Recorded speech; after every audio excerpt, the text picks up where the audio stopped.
Where were we? We were talking about Steph Curry, this guy, Stephen Curry. How he's probably the best in the world. I don't know that. That's what everyone's saying right now. And yeah, like I just said with talking about Roan, like I don't care enough to argue against it. It makes sense.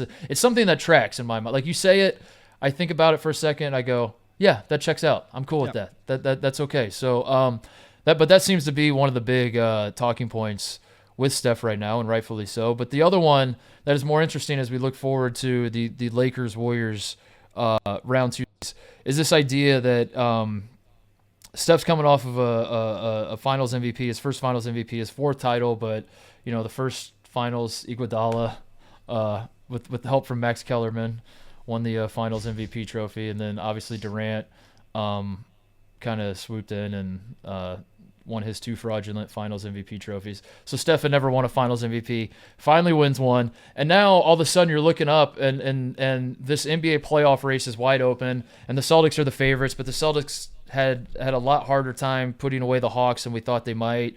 And suddenly, like the Warriors, and even if the Celtics do make the finals, the Warriors took care of them last year. So like people just become a runaway train with like what's going to happen next, and you're saying, oh my God, what if Steph handles LeBron in round two? He would have the upper hand on him all time. He already does all time in playoff series and all of that. But then what if he beats LeBron, goes on to win his fifth title? LeBron only has four. Wait a second. Would Steph, if LeBron is, oh my God, could this happen? Could Steph actually jump over LeBron? Could this happen? No, it couldn't. It's not even close. Like LeBron is miles and miles and miles ahead of Steph in terms of the all-time legacy type stuff, in terms of, and I don't say this to slight Steph. This is not a Steph versus LeBron. Like, you have to be a fan of one and then shit on the other, which seems to be how all the 14-year-olds on Reddit operate. It's not even close. LeBron is objectively better, has objectively had the better career.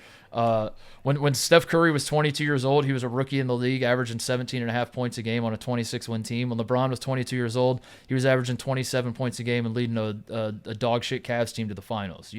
Like that. Yep. That's Steph has so much catching up to do in terms of the totality of the career that he could sweep. The Warriors could sweep the Lakers. They could sweep through the rest of the playoffs. It's still not even a debate in my mind, objectively. But, and here's the part where I contradict myself and take all of that back, and I, play both sides of this thing. I don't think it matters. I don't think, in the same way that, like, when I was talking about the MVP race before the playoffs started, and I said, like, I'm kind of gotten to a point where I'm over processing stats and all that sort of thing. And the arguments that resonate with me more than anything else are the ones that just come from the gut and the feelings. And this is how I feel. And I don't know if it's right or wrong or otherwise, but God damn it, I feel it in my loins that this is the basketball opinion I have. Those are the kind of takes that I respect at this point, more than like the people that are breaking down your VORP, whatever the hell that acronym is, and your box plus minus and win shares per 48 and all that kind of nonsense. So LeBron has Steph in basically every quantifiable category, I would imagine, like the trophy cases, the longevity, all that kind of thing. But to paraphrase Maya Angelou, which I imagine I might be the only Barstool podcast that is quoting Maya Angelou, but maybe not. I don't know. I think Mean Girls Pod did a segment about her today. People only remember how you make them feel. And I think that's one thing that Steph has that LeBron, not to say that LeBron has never like reached those heights where it's blown our minds as we've watched him accomplish things in his career. It's just Steph as TJ said at the top of the show, single-handedly revolutionized the game of basketball. I mean, single-handedly, like I joke all the time about how Steph taught everybody that 3 is worth more than 2, and like NBA teams had no idea that you got more points if you made it from behind the line. I say that tongue in cheek, but also there's some truth to that like before everyone knew those shots were worth more, obviously, but no one thought that you could like actually make them at high enough clip and you could basically spam the 3-point line and make it be successful until the Warriors came along and won as a jump shooting team. That was the conventional wisdom, as Charles Barkley said that entire 2015 run, was that you cannot win NBA titles shooting jump shots. It can't be done. The Warriors said, watch this. Steph Curry said, watch this. They did it, and now the entire league has tried to follow that model. But that's just from like the way you build your team and try to win basketball game standpoint. From the fan standpoint, Steph Curry has just created this basically illusion that like any one of us could have been what he is. Like there's this aura about him that when you watch him play, like kind of what I was saying with Game 7 where he scored to 50 points, that it feels like it's more because of how he scores. But then also the other side of that is you watch him and make it look so easy, and you watch him up against guys that are bigger, stronger, faster at times than him, and you say that could be me. And he has that LeBron will never have, is like this underdog sort of story to him, which is hilarious because this cracks me up too with Steph, is that Steph in between Steph and LeBron, Steph is the underdog because Steph is the guy that weighed 160 pounds in high school, that couldn't even get a scholarship to Virginia Tech for Seth Greenberg, got asked to walk onto the team, that even when he got to the league, he had bum ankles, and like there was concerns about whether his ankles would shorten his career, and like I said, the jump, that moment in time where we're like, can this style even work in the league? There are all these questions, and then he breaks through and arrives, and now he is what we know him to be. Whereas LeBron was like the guy who had Chosen One tattooed on his back and calls himself a king and is on the cover of Sports Illustrated at 17 and is the most hyped high school basketball player maybe ever, certainly since Kareem. But then I sort of laugh at that because I'm like, LeBron was also raised by a single mother and was kind of poor, and went on to become like one of the greatest players of all time. And Steph was his dad was an NBA player, and it's not like everyone talks about Steph like he's 5'9", he's 6'3", and his dad played in the NBA, and his mom was like an incredible volleyball player, and it's not like this man is just like some schlub off the streets that like had no advantage whatsoever. But anyway, I digress. To the larger point, Steph has somehow figured out this way to make people feel things they've never felt when they watch basketball, and I think that is what ultimately has led to these moments where we find ourselves like saying, can Steph catch LeBron? When like rationally speaking, no, he can't. Objectively speaking, LeBron James is a better basketball player historically than Steph Curry is. But for a lot of people, that doesn't matter because the way you feel when you watch Steph is something that you like he has taken a different approach to the game. LeBron basically took like the conventional approach to basketball, maximized it, said like all of us were trying to play basketball this way. LeBron was like, I'm going to do it this way, and I'm going to do it at a level no one's ever seen before. And then Steph was like, I'm going to do it completely opposite way, or like a completely different way. And yeah, like that the value that people feel when they watch him play, the value that comes with that is worth more than any number of MVPs or All-Star games or anything else that LeBron has for him. So I find that fascinating with the Steph LeBron, because if it was any other player than Steph Curry, if this was Jimmy Butler, who people love Jimmy Butler. I said he's probably the most likable superstar in the league right now. If Jimmy Butler had the same career accomplishments that Steph had, and we were going into this series with LeBron against LeBron, I don't think people would be talking about Jimmy Butler being able to maybe catch LeBron, or like where would Jimmy Butler rank all time, all that sort of thing.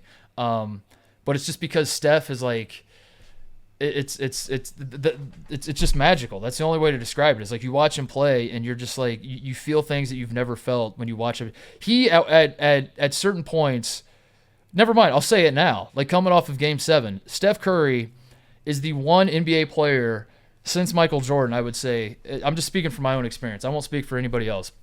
For me, Steph is the one player since Jordan that is the most must-watch television, in the sense that he could get me to watch any regular season game. If you told me that, if there was like an ESPN promo and they're like, this Friday night, Steph Curry and the Warriors are playing, insert any NBA team here. And of course, folks, we got to remind you, Steph Curry in his last 3 games has scored 40 points or scored this, that, or the other.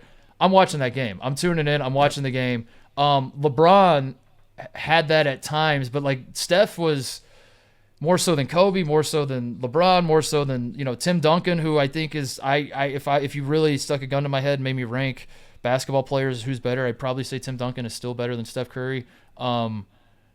But Steph has that none of those guys have ever had, which is like, I want to watch him play. I will clear my schedule to watch him play basketball. And I guess that's my big takeaway point with all this stuff of trying to like rank players, and you get to a certain point where the stats don't matter, the trophy cases don't matter. It's ultimately just how guys make you feel when you watch them play, and that's why Kobe's like legacy for so many people, especially out here in Los Angeles. Like there are people that legitimately believe Kobe Bryant's the best player to ever play basketball, and that's so insane to so many other people that when they would watch Kobe didn't necessarily feel the things that people feel that the Kobe fans felt when they watched Kobe. So if you didn't feel those things, you're like, how the fuck, like what? In what world is Kobe even top 10? You know, and like, but if you went through it and you felt that as Kobe was doing whatever the hell it was Kobe would do on a basketball court and the whole Black Mamba bullshit and all that, it doesn't matter to you. There's no argument that you could say that like, yeah, but Jordan has this or LeBron has this or these guys have this. You ultimately land at like, I don't care about any of that. I know how I felt when I watched Kobe Bryant play basketball, and for that reason, I have him as one of my GOATs. That's what this series is to me, between Steph and LeBron. When you try to like suss out who's got the upper hand of this generation and who's more important to the game and all that sort of thing, LeBron is head and shoulders a better basketball player, but I don't know if that matters. I don't know if that ultimately will matter to people. You know, I think it's like the situations are so different too. Where like, look at the team Steph has played with his entire career versus the teams LeBron, and that's not a knock on anybody, but it's just like Steph's greatest attribute, I think, is his takeover ability. We talked about that a little with Trae Young last week, where it's like when Trae Young does the Trae Young thing, the Hawks are really good. Yes.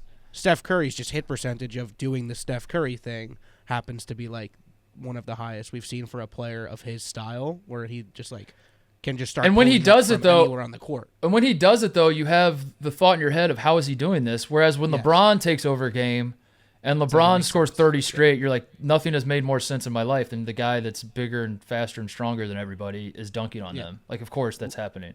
When Steph LeBron does is it, like, he looks like a computer-generated basketball player. Yeah. LeBron is like, how build your ideal basketball build and skill set, and that's LeBron James.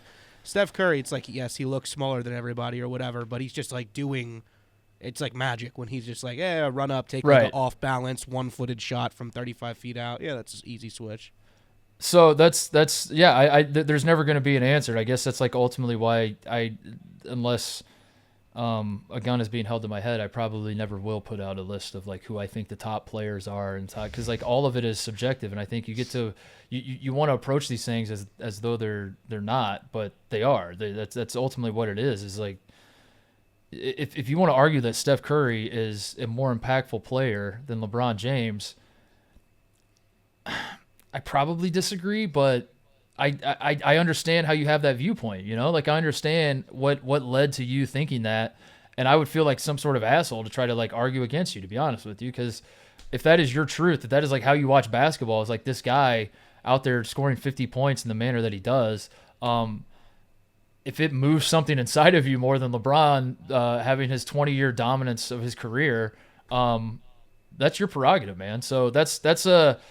I don't know. I'm just so excited that we get them in a series again. How crazy is it that they're both born in Akron too, TJ? Like that feels like some sort of like comic book something or other. I don't know. I don't know what the comic book lore is there, but like that they're born in. Was it the same hospital too? Is that? I think that was the story as well. I think they're like the same hospital in Akron. These guys are born in. They should have both went there for college. Yeah. Okay. Here's the hypothetical. LeBron James and Steph Curry. They join Akron tomorrow. Does Akron win the MAC? Yes or no? I think if every other player on the team entered the transfer portal, they would still win the MAC. Could they win the MAC? Could they finish?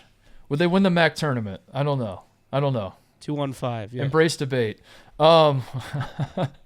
Anyway, Lakers-Warriors is going to be by far the best round 2 series, I think. I reserve the right to walk that back. But in terms of storylines, you're not beating this. I mean, this is. I imagine the ratings are going to be bananas. I imagine, it's going to be a great series. I think the Warriors are better suited to win it. I think, like I was talking with Roan, like we never really did get a full strength versus full strength look at these two teams. I think they played, was it opening night they played, where the Lakers are a completely different team. So like that kind of told us nothing. But otherwise there were guys that were out. every time they played. So it's kind of anyone's guess what the matchup will look like. My guess, though, as I have been watching these teams in the playoffs, one, I do think Steph is better than LeBron right now. I think Steph Curry is a better, like at this moment in time, 35-year-old Steph Curry is a better basketball player than 38-year-old LeBron James, and I don't think that's necessarily controversial at all. But the question with LeBron, as is always the question, is can he just dig deep and find those moments of greatness that, you know, can LeBron in certain moments still be the best player on the floor? He's not going to be over the course of a 6-7 game series. Right. But in the biggest crunch time moments when it's time to take over the game, if LeBron decides to flip that switch, is there a damn thing the Warriors can do about it? I don't know. It remains to be seen. At 38 years old, LeBron will tell you yes. At a certain point, Father Time will win. Let's find out. I have no idea. But I think the Warriors have the advantage because I do think Steph is better than LeBron right now. The Warriors have home court advantage. And I think the Lakers have some serious issues trying to figure out who's going to guard Steph in a way that I think the Warriors have a more clear defensive game plan. I think the Warriors, like obviously Kevon Looney is going to guard Anthony Davis. How effective he'll be, I think he'll be good enough. I mean, but it's less about like Kevon Looney's going to shut down AD and more like they know who they are and this is what they're going to do. And I think Wiggins will be on LeBron, and you're going to have Draymond just like roaming around like he does, where he's like a permanent help side defender and just creating chaos defensively. Where I look at like the Lakers on offense, and I think the Warriors have answers, not necessarily that they're going to shut them down, but just that like they know who they are and what they're going to bring to the table against the Lakers. Whereas when the Warriors are on offense, I don't know what the Lakers are. The Lakers are a good defensive team. This is how the Lakers have found success. Anthony Davis is a great defender, but Anthony Davis isn't going to guard Steph Curry. Anthony Davis is not going to guard Klay Thompson. I don't know who guards Steph. I assume it's going to be Jared Vanderbilt. Jared Vanderbilt's a good defender. I kind of hate that matchup. I don't love Jared Vanderbilt running around, chasing Steph Curry, running around screens. I don't necessarily think that's he is a very, very good defender. I don't think that's his forte though. And also there comes the problem of like, if Vanderbilt is the one guy, I think it's Vanderbilt and Schroeder, the two guys that can guard Steph. Other than that, like Austin Reeves is too important offensive. One, I don't think Austin Reeves can guard Steph. Two, even if you want Austin Reeves to guard Steph, he's too important on offense that you don't want him blowing his load, chasing Steph all over the place to where he contributes nothing on the offensive end. D'Angelo Russell certainly is not the answer defensively with Steph Curry. So I really feel like the two guys that have any hope or prayer of guarding Steph for the Lakers are Jared Vanderbilt and Dennis Schroeder. Schroeder obviously is not starting. Maybe he does. Maybe Darvin Ham wants to shake up the starting lineup. Throw Schroeder out there to be the Steph stopper. If Vanderbilt is the guy that's going to be tasked with stopping Steph, that becomes an interesting wrinkle because what happens on defense when Draymond Green is guarding Vanderbilt and just leaving him wide open, because that's what's going to happen. And Vanderbilt is going to get the treatment that Draymond often gets, where they just leave him wide open and dare him to hit threes. And even if he makes one, the other team's just like, all right, you're not going to do it again. So that is the fascinating dynamic at play here. Is I think the Lakers have to play Jared Vanderbilt for defensive purposes, and I think the Lakers almost can't play Jared Vanderbilt for offensive purposes, because if they do, Draymond Green can just be like a roaming free safety defensively, and that just creates all sorts of problems for a team that isn't even that good shooting wise. So like the Lakers are going to have to score on the interior, and if Draymond can just like clog up the paint, obviously defensive 3 seconds rules and zone defense is illegal in the NBA, or not illegal, but for all intents and purposes, it's not as easy as it is in college for Draymond to just camp under the basket. But the Warriors are going to have more answers for the Lakers offense than the Lakers are going to have for the Warriors offense. I think the Warriors also have Steph Curry, who's better than everybody else, and they also have home court advantage. So I think the Warriors are probably going to win this series. Yeah, and that's mine. In the LeBron versus Steph argument, the other thing you have to consider here is that those decisions you're talking about, that's the GM or the head coach helping make those calls as well, where he has to figure out personnel on the fly or draw up a play during a timeout when the cameras are on him when they're coming back from the commercial break. Where LeBron has done probably one of the best jobs in his career is like assembling teams that can make the playoffs and be competitive. Like he's played on some very, very weird rosters in his career and gone very far with them. Right. But as he gets older and he has less personal effect. He has to do more on the opposite side where it's figuring out, who the hell's going to score if it's not the guys on the team that are supposed to be scoring most of the points. I think LeBron and AD are better than it would be Clay. I mean, Steph and whoever the second best guy. Yeah. Clay didn't play particularly well against the Kings in Game 7, but it's good. It's Clay. I think LeBron and the summation of LeBron and Anthony Davis as a duo are better than Steph and Clay. Yeah. But like I said, I just think the Warriors have more answers for if you're going to Steve Kerr and you're like, all right, these are the problems that the Lakers can provide. Steve Kerr's like, all right, we're going to do this, we're going to do this, we're going to do this, we're going to do this. And you go to Darvin Ham and you say, these are the problems that the Warriors bring to the table. He's like, fuck, I'm going to need a second. Yeah. I'm going to have to think about that. You're going to have to, I think that's where both of these teams are entering the series. So I expect the Warriors to win. They're definitely favored to win. But yeah, good luck to you if you count out LeBron and playoffs. And again, like at some point, Father Time's going to catch up and he's going to go to flip that switch and it's not going to work. But I think it's going to be a great series. I think the Warriors get up and down a little more too. I think the Grizzlies, like the Lakers upsetting the Grizzlies, the Grizzlies were a great matchup stylistically, where they weren't quite the Zach Randolph grit and grind Grizzlies, but they were still like a defensive minded team that wasn't. That didn't have Steph Curry. They didn't have a dude that's, they didn't have shooters at every position, and or some of the all-time great shooters in an offense that can pour in points in a hurry. And I think also poked the bear. I don't think the Warriors. They poked the bear. The Warriors are not going to poke the bear. The Warriors are going to do the opposite, where Draymond's going to do his podcast and just slobber up LeBron nonstop, and then maybe punch him in the balls, and then leave everybody very confused. Like, does he like this guy or not like this guy? This is confusing. Yeah. No, you're right. There's a reverence that the Warriors have for the Lakers, and an appreciation and a respect for LeBron and all that. That they're not going to be that stupid. So, right. I don't know. It's going to be an awesome series, and I think the Warriors will win, but I don't really have a preference either way.